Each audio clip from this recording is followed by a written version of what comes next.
Good morning, and thank you for joining me on the path to liberty. I'm Michael Bolden with the 10th Amendment Center, and this is the Fast Friday edition of the show for November 4th, 2022. And today I've got a topic that I think dovetails pretty nicely with Wednesday's episode on Algernon Sidney and his influence on the American Revolution and the Declaration of Independence. On this episode, via John Locke in a great blog post by Dan Sanchez, 3 traits of illegitimate government. Well, tyranny. First of all, before getting to that, a quick hello and a huge thank you. Thank you so much for being here. Whether this is your first episode or you've been here for every single one since day one, I can't thank you enough for spending some of your time with me today. But since it's Fast Friday, I promise to not take up too much of your time. Let's see if I can get this info out to you in the next 10 to 15 minutes. And I first should mention that if you want to follow along with the stuff that I'm mentioning in this episode, you got to follow us over at 10thamendmentcenter.com/path to liberty. It's all spelled out.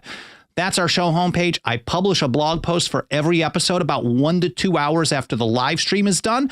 And there you will find not just the platforms that we're on, both video and audio only podcast edition. We're on a bunch of them. Our membership program where you can put your financial faith behind our work. But there's a show links section and for every episode where I link to the stuff that I'm talking about, the original source documents, articles, other episodes, and the like, so you can read and learn more in context on your own time. Again, 10thamendmentcenter.com/path to liberty. So let's get right to this. And I want to first start out with Wednesday's episode. In case you haven't checked it out yet, Martyr for Liberty, Algernon Sidney and the American Revolution. In that episode, I covered a number of ways that Sidney influenced the Revolution and the Declaration of Independence, including his views on the right to resist, which were certainly very, very powerful. So I encourage you to check that one out if you haven't yet. One of these days, I got to start numbering these to make it a little bit easier. But anyways, this article by Dan Sanchez, The 3 Traits of Tyranny. Dan's from FEE, Foundation for Economic Education, fee.org, which is a great place to visit on a day-to-day basis. But he also does this Letters on Liberty Substack. We recently started cross-posting some of his articles with his permission over at 10th Amendment Center. There's so much good historical stuff, classical liberal. Anyways, again, 3 traits of tyranny according to John Locke and the American founders. And the reason that I thought this went so well with Algernon Sidney's episode, or the episode on Algernon Sidney from Wednesday, was that Locke is one of the 3 people named in that episode, that at least that I named, that were more widely found in American colonial libraries than Algernon Sidney. So there may be, it's Trenchard and Gordon of Cato's Letters, John Locke, and then Algernon Sidney, according to a study some decades ago, basically saying these were the most widely found books in colonial libraries. So that tells us they were very highly influential on the founders and old revolutionaries. Anyways, kicking it off here, this is how Dan put it. The American founders who drafted, and I like to call them old revolutionaries, but yes, that works as well, who drafted and signed the Declaration of Independence, grounded their case for separating from Great Britain on a philosophy of government derived from the writings of John Locke, especially from Lockean notions of legitimate government versus illegitimate government, i.e. tyranny. And on Wednesday's episode, I cited a letter from Thomas Jefferson where he pointed out that the Declaration wasn't about finding new principles. It was to basically tell the world the view of the American mind, the harmonizing sentiments of the day. And he mentioned a number of people, including the views of Locke and Sidney. So even Jefferson himself said, look, these were the people that influenced the American view, and this is part of what we're doing. Here from Locke himself, again, this is Two Treatises of Government. It was first published in 1689. We know that Sidney wrote his book before that. We don't know if he ever intended to publish it, but they killed him for it. And then it was finally released, first published in 1698 and widely available in the colonies after around 1740 or so. But here's Locke. Political power, then, I take to be a right of making laws with penalties of death, and consequently all less penalties for the regulating and preserving of property. That's very important to a Lockean viewpoint, and of employing the force of the community in the execution of such laws and in the defense of the Commonwealth from foreign injury, and all this only for the public good. Back to Dan, he puts it this way. Here, Locke defined political power as power within right. That's what legitimate government is. So if you have a constitution, written or not, what's legitimate is staying within the bounds of that. For Locke, Dan writes, the opposite of legitimate government or political power is, quote, power beyond right, which he called tyranny. And Locke himself has an entire chapter called Of Tyranny, and starts out with this. And I know those of you who listen to the show or watch it regularly, you're going to know this, well, the second word here, because I use it all the time. And the founders used it all the time. As usurpation is the exercise of power which another hath a right to, so tyranny is the exercise of power beyond right, which no body can have a right to. So usurpation is a theft of power. It is an exercise of power not delegated or authorized to the government in any way. St. George Tucker, some years later, 1803, in his view of the Constitution of the United States, he was very clear on this. Usurpation is treason against the sovereignty of the people. So if the people themselves are the source of power, and through their constitution, they've delegated stuff for government to do, and then government still just goes beyond that, that is a treasonous act to the people, to the final authority of the people, according to St. George Tucker. But here again, Locke is saying usurpation is the exercise of power which another has a right to. Tyranny is the exercise of power beyond right. Sounds kind of similar to what George Washington had to say some years later. Usurpation is the customary weapon by which free governments are destroyed. Now, maybe free governments is a bit of an oxymoron, but I think we understand the principle here. If government is only authorized to do certain things, as soon as it goes beyond that, you establish a principle, what John Dickinson at one point called the detestable precedent in response to the Stamp Act. You establish that precedent, they're going to do more and more and more. And so usurpation is a tool by which liberty is destroyed. Or here's Samuel Adams. I think this letter was 1780. He said, power without any restraint is tyranny. And if you give government parchment restraints, and we know that James Madison in Federalist 48 said that a mere parchment barrier was not enough to stop government from creating a tyranny. But if you give them limits, and then those limits mean nothing, they have basically unlimited power. And that's what Samuel Adams is getting at here as well. Power without any restraint is tyranny. Now back to Dan Sanchez. He says, in these two passages, what we're reading there from Locke himself, we can see Locke's criteria for distinguishing between legitimate government and tyranny. And there's three. One, rule of law versus rule of man. So Thomas Paine once said, in America, the law is king, and the king is therefore the Constitution, the supreme law of the land. And if someone can just change those rules on a whim, make it a living, breathing Constitution, I guess we can say, that's arbitrary government. That was listed in the Declaration of Independence as one of the grievances. That's government that can do what it wants because it has the power to get away with it, basically.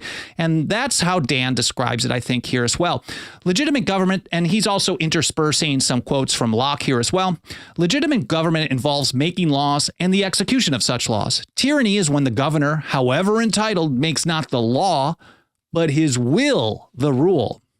In modern terminology, Dan writes, this is the distinction between the rule of law and the rule of man. Here's Paine again. He said, all delegated power is trust, and all assumed power, if they're just taking power that wasn't authorized and then they're assuming that power, that is usurpation. Or James Iredell, one of the first associate justices on the Supreme Court, arguing in favor of ratification, put it this way. This is in 1788 in North Carolina. Any law not warranted by the Constitution is a bare-faced usurpation. And this is an episode that I wanted you guys to check out as well. Theft of power usurpation. I covered this whole idea of usurpation, treason against the sovereignty of the people, exercise of power not delegated back in July. I will link to that in the show notes over at 10thamendmentcenter.com/path to liberty. Now back to Dan and John Locke. So number one, the criteria for distinguishing between legitimate government and tyranny. One is rule of law versus rule of man. Two, public good versus private advantage. And Dan writes, and again, quoting Locke in here as well, legitimate government is only for the public good.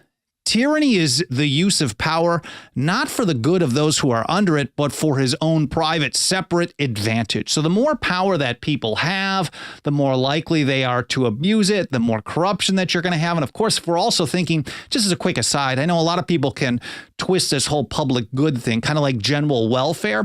But if we're thinking in the context of Lockean classical liberal type of a tradition, then certainly the public good was based on property rights and liberty and the like. So this is how James Madison put it in a letter to Thomas Jefferson, October of 1788. He said, where the power is in the few, it is natural for them to sacrifice the many to their own partialities and corruptions. That's James Madison to Thomas Jefferson. Here back to number 3. This is Dan Sanchez again via John Locke. The third is rights protection versus rights non-protection. I like how he put that. Dan is a really good writer. He makes it really clean and straightforward and easy to understand. And we're very grateful for the opportunity to be able to cover him here and to host some of his writings at 10th Amendment Center. Anyways, Dan writes, he says, the whole purpose of government, according to Locke, is the protection of rights and property. That's the whole point. Why even have it if it's not doing that job, really? By which, Dan writes, he means rightful ownership of possessions as well as one's own body. And I did an episode a while back. I just thought of it now. I should have had it ready, but James Madison has a great article or great essay that I covered in an episode on property rights. And for Madison, property rights, of course, was, as Dan is writing here with that Lockean tradition, it's about the stuff you own. It's your home, but it's also your thoughts, your body, because that is your own personal property. It's so, I mean, there are few things more personal than your own thoughts, right? Anyways, Dan goes on, he says, thus, tyranny is when a ruler's commands and actions are not directed to, he's quoting Locke here, commands and actions are not directed to the preservations of the properties of his people, but the satisfaction of his own ambition, revenge, covetousness, and other irregular passion. In other words, corruption, aggrandizing themselves. Of course, George Washington warned about that type of thing as a frightful despotism on the ruin of public liberty in his farewell address as well. Here's how John Jay put it. No power on earth has a right to take our property from us without our consent. So if you're thinking about a property rights foundation, classical liberal viewpoint, and consent, there's not a lot of people who really are on board with consent these days at all. And since we're talking about how much influence these types of writings from Locke or Sidney or others had on the Revolution and the Declaration of Independence, I think this passage really sums it up well. We hold these truths to be self-evident, that all men are created equal, that they are endowed by their Creator with certain unalienable rights or unalienable, that among these are life, liberty, and the pursuit of happiness. That to secure these rights, governments are instituted among men. And that's what Dan is getting at here. That's what Locke was talking about. If they're not securing the rights, if they're not protecting property and liberty, which I guess in many ways is the same thing, they're not legitimate at all. And therefore, that is the definition of a tyranny. Governments are instituted among men, deriving their just powers from the consent of the government, of the governed, not the government, that whenever any form of government becomes destructive of these ends, it is the right of the people to alter or to abolish it. Well, I hope you guys found this interesting. I hope it was educational more than anything. I hope you learned something, and I hope it made you think a little bit. Of course, I'm going to link to all this stuff that I'm citing here in this episode over in the show notes at 10thamendmentcenter.com/path to liberty. Once I get the blog post published in a couple hours, usually it's around noon to 2 p.m. Pacific time-ish. Again, 10thamendmentcenter.com/path to liberty. We're working hard to get these kinds of foundational principles out to more and more people every single day. And absolutely nothing helps us roll up our sleeves and get that job done more than the financial faith and support of our members. I mentioned early on that you can find our membership program links over on our show homepage. But if you want to go there directly, they start out at just $2 a month. We make that $2, a dirty government fiat, go a long, long way in support of the Constitution and liberty. And you can join up over at 10thamendmentcenter.com/members. I should make a quick programming note. No show on Monday. I'm unfortunately traveling for a family funeral. I'm very sad about it, but maybe I can give you guys an update on that later. But I will not be doing a show on Monday. I will probably be back on Wednesday, or maybe I'll do a weird day like a Thursday or a Wednesday night or something like that. But I will get back on track very soon. Again, I hope you enjoyed this episode. I hope you learned something. I hope you have a great weekend. And I will see you sometime next week here on the path to liberty.